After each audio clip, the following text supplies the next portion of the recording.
అధిపతి వారిని వారి ఆశీస్సులు ఇవ్వవలసిందిగా ప్రార్థిస్తున్నాము.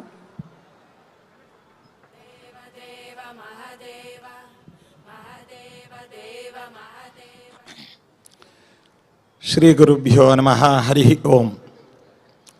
శ్రీమన్ లక్ష్మీ నృసింహస్య శ్రియం దిశతు మే నఖః స్వభక్తాభీష్టదానాయ సముపాత్త దశాకృతేః బుద్ధిర్బలం యశోధైర్యం నిర్భయత్వం అరోగత పూజ్యాయ రాఘవేంద్రాయ సత్యధర్మ రతాయ చ భజతాం కల్పవృక్షాయ నమతాం కామధేనవే. సర్వేపి సుఖినః సంతు సర్వే సంతు నిరామయాః సర్వే భద్రాణి పశ్యంతు సర్వే సుగుణశాలినః. పరమ పవిత్రమైనటువంటి ఈ శివరాత్రి శుభ సందర్భంలో మన తెలుగు రాష్ట్ర రాజధాని పరిసరంలో మహాశివరాత్రి శివోహం అనేటువంటి ఒక కార్యక్రమాన్ని ఏర్పరిచి సనాతన హిందూ ధర్మానికి విశేషంగా ఒక వేదికను సిద్ధం చేసినటువంటి మహా వంశీ గారికి, మహా టీవీ నిర్వాహకుల అందరికీ కూడా మనస్ఫూర్తిగా అభినందిస్తూ, మన రాష్ట్ర ముఖ్యమంత్రి గారు ముఖ్యంగా ఇప్పటికే మన నాగపణి శర్మ గారు చెప్పినట్టుగా శివుడు చల్లదనాన్ని కోరుతూ చంద్రుణ్ణి తన యొక్క శిరస్సు పైన ఉంచాడు. ఎందుకంటే లోక కళ్యాణం కోసం గరళాన్ని అంటే విషాన్ని తాగి దాని యొక్క ప్రఖరతను పరిహారం చేసుకోవడానికి చంద్ర బింబాన్ని తన శిరస్సుపై ఉంచాడు. అలాంటి చంద్రుని నామాంకితులైనటువంటి మన ముఖ్యమంత్రి గారు మన తెలుగు రాష్ట్రం యొక్క విశేష అభివృద్ధి కోసం దీని యొక్క గరళాన్ని పరిహారం చేసి చల్లదానాన్ని ప్రసాదించడం కోసం ఆ శివుడు ఎలాగైతే తన శిరస్సు పైన చంద్రుని ఉంచారో మన తెలుగు ప్రజలు అభిమానంతో మన చంద్రబాబు నాయుడు గారిని ముఖ్యమంత్రిగా ఎన్నుకుని వారి ద్వారా మన తెలుగు రాష్ట్రానికి ఎంతో మేలు కలగాలి అనేటువంటి తపనతో, సంకల్పంతో, నిశ్చిత భావంతో అందరూ కూడా ప్రజలందరూ కూడా ఆయన్ని ఆశీర్వదించారు.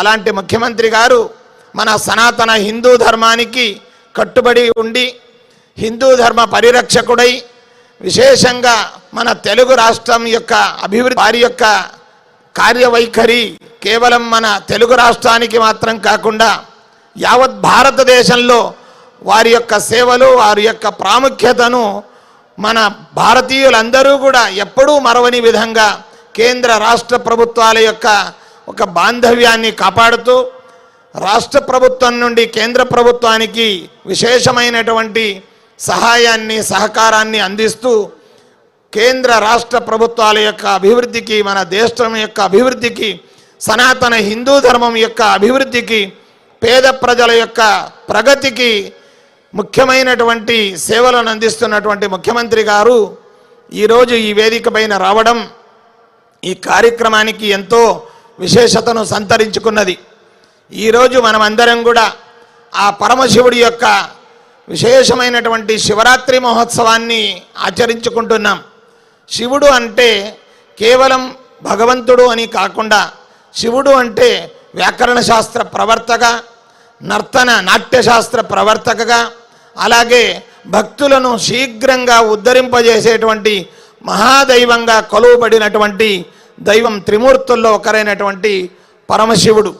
అలాంటి శివుని ఆరాధన అనేటువంటిది ప్రతి ఒక్కరు కూడా గావించాలి. ఎందుకంటే మనమందరం కూడా ఈరోజు ఇన్స్టెంట్ యుగంలో ఉన్నాం.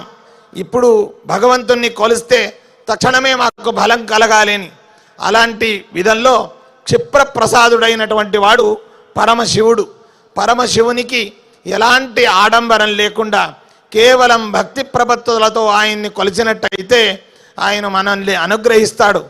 ఎదుటివాడు ఎంతటివాడు నిజంగా ఆయన ఆరాధిస్తున్నాడా, ఏ లోకక్షేమం కోసం ఆయన నన్ను జపం చేస్తున్నాడు, ధ్యానిస్తున్నాడు అనేటువంటి వివక్ష కూడా లేకుండా బోలాశంకరుడుగా పిలువబడేటువంటి ఆ పరమశివుడు లోకానికి సమస్త విధంగా క్షేమాన్ని సమకూర్చే దైవంగా త్రిమూర్తుల్లో ఒకడైనటువంటి ఆ శివుడు ఈరోజు అందరి చేత ఆరాధించబడుతున్నాడు.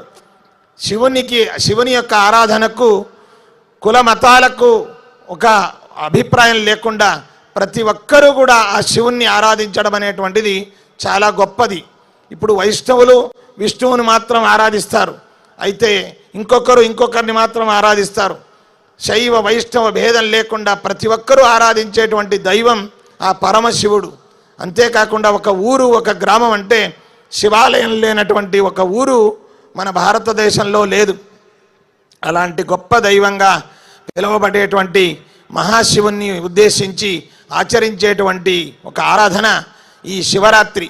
ఈరోజు ఉపవాసం, జాగరణ, భగవన్నామ స్మరణ తదితర కార్యక్రమాలతో ఈ పరమ పవిత్రమైనటువంటి రోజును గడిపి ఆయన యొక్క అనుగ్రహాన్ని సంపాదించాలనేటువంటి ఉద్దేశంతో తెలుగు రాష్ట్రంలో ద్వాదశ లింగంలో రెండవ లింగంగా పిలువబడేటువంటి భ్రమరాంబ మల్లికార్జున స్వామి మన తెలుగు రాష్ట్రాల్లో ఉన్నాడు. అలాంటి ద్వాదశ లింగంలో ఒక లింగం మన తెలుగు రాష్ట్రంలో ఉన్నటువంటి లింగం అంటే మన తెలుగు రాష్ట్రం ఎంత పవిత్రమైనటువంటిది అనేటువంటిది మనం అందరం కూడా గర్వపడేటువంటి విషయం. అలాంటి శివారాధనను నిమిత్తం చేసుకుని శివోహం అనేటువంటి కార్యక్రమాన్ని ఈరోజు ఈ యొక్క రాజధాని నగరంలో జరపడం మహా టీవీ తరపున చాలా గొప్ప కార్యక్రమాన్ని ఏర్పరిచారు. మనమందరం కూడా సనాతన హిందూ ధర్మాన్ని పాటించేవారు. హిందూ ధర్మం అనేటువంటి చాలా గొప్పమైనటువంటి ధర్మం. విశ్వంలో దీనికి సరైనటువంటిది కానీ మిన్నదైనటువంటి కానీ మరొక్క ధర్మం లేదు. కనుక స్వధర్మే నిధనం శ్రేయ పరధర్మో భయావహ అన్నట్టుగా మన హిందూ ధర్మంలో ప్రతి ఒక్క హిందువులు కూడా తమ తమ ధర్మాన్ని ఆచరిస్తూ భగవంతుణ్ణి ఆరాధిస్తూ ఆయన యొక్క అనుగ్రహాన్ని సంపాదించాలి అనేటువంటి సందేశాన్ని ఈ యొక్క సభాముఖంగా తెలియపరుస్తున్నాం. ఈ వేదిక పైన ఎంతోమంది పీఠాధిపతులు ఉన్నారు, ధార్మిక ప్రవక్తలు ఉన్నారు, అలాగే ఎంతోమంది గణ్యులు ఉన్నారు. వారందరికీ కూడా అభినందనలు తెలుపుతూ మరొక్కసారి మనందరి ప్రియతమ నాయకులు, మన రాష్ట్రాన్ని మున్నడిపేటువంటి గొప్ప నాయకులు, కేవలం ప్రజాహితమే తన ఊపిరిగా ఉన్నటువంటి మహా వ్యక్తిత్వం కలిగినటువంటి ప్రియతమ ముఖ్యమంత్రి గారిని అన్ని విధాల భగవంతుడు ఆయుర ఆరోగ్యాలను వారికి ఇస్తూ వారి ద్వారా మన రాష్ట్రాన్ని అభివృద్ధి పరుస్తూ మనమందరం కూడా మా యొక్క తపస్సు, పూజ, మా ఆయుష్ దాన్ని కూడా కొంతగా ఆయనకు ధార పోసి ఆయన్ను గట్టిపరుస్తాం. మన రాష్ట్రాన్ని అభివృద్ధి చేసుకుందాం. ఇదివరకు ఉమ్మడి తెలుగు రాష్ట్రం అభివృద్ధి చెందినటువంటి రాజ్యంగా ఉండి అందులో మన ముఖ్యమంత్రి గారు వారి వంతుగా ఇప్పటికే చెప్పినట్టుగా హైటెక్ సిటీ, ఎలక్ట్రానిక్ సిటీ తదితర అభివృద్ధి చేశారు. అయితే ఏమీ లేనటువంటి ఒక రాష్ట్రాన్ని రాజధానిని నిర్మించడం, రహదారులను నిర్మించడం, అలాగే ఎన్నో కార్యాలయాలు కానీ గొప్ప ఒక రాష్ట్రాన్ని కట్టేటువంటి ఒక బాధ్యత మన ప్రియతమ ముఖ్యమంత్రి గారికి ఉంది. అంటే వారి బాధ్యతలు, వారి పరిశ్రమం, వారికి ఉన్నటువంటి టెన్షన్, వారి తపన, వారి పట్టుదల ఎంత అనేటువంటిది మనం దీని ద్వారా తెలుసుకోగలం. అలాంటి ముఖ్యమంత్రి గారిని మరొక్కసారి దీవిస్తూ వారిని మంత్రాలయ రాఘవేంద్ర స్వాముల వారి దర్శనార్థం రావాలి అని మనస్ఫూర్తిగా ఆ పీఠం తరపున ఆహ్వానిస్తున్నాం.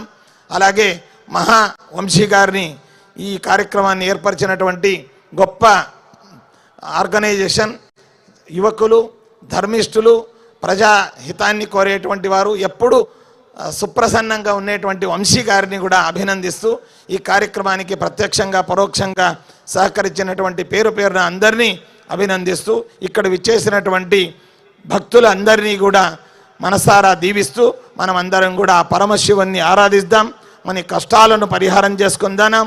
అలాగే ఆయన యొక్క దివ్య దృష్టి, విద్య, అలాగే కళ అనేటువంటి ప్రతి ఒక్క దాన్ని ఆయన ఆశీస్సులతో పొందుదామని చెబుతూ మా యొక్క మాటలకు సెలవు చెబుతున్నాం. సర్వే జనాః సుఖినో భవంతు, సమస్త సన్మంగళాని భవంతు. ధన్యవాదాలు సార్. ఇప్పుడు శ్రీ శ్రీ శ్రీ రమ్యానంద భారతీ మాతాజీ శ్రీ శక్తి పీఠాధీశ్వరి వారిని మాట్లాడవలసిందిగా ప్రార్థిస్తున్నాము. నారాయణ సమారంభాం శంకరాచార్య మధ్యమాం శ్రీ సిద్ధేశ్వర పర్యంతాం